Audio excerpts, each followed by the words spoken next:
Greetings everyone, welcome back to uGenesys. In today's session, I'll lead you through a swift and vital technique for calculating lot sizes in just 2 seconds.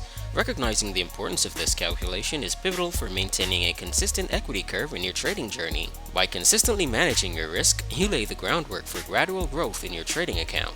Let's sidestep external tools like spreadsheets and delve straight into the quickest method on your MT5 platform. And let's begin by adding the Market Keys Trade Manager to this gold chart. And you can adjust your stop loss effortlessly. Let's put this at 20 pips, and let's put our risk at 4% and hit calculate.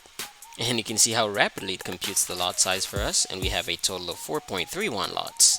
And equipped with this lot size, you can make well-informed decisions when entering trades. And clicking on buy unveils this graphical representation on the chart, and from here you can adjust your stop loss, your target, as well as your risk to reward ratio.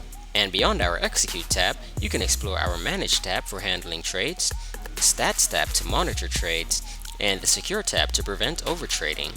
And so to get our Market Keys Trade Manager, you can click on the link in the description below. Thank you once again for joining us, and happy trading!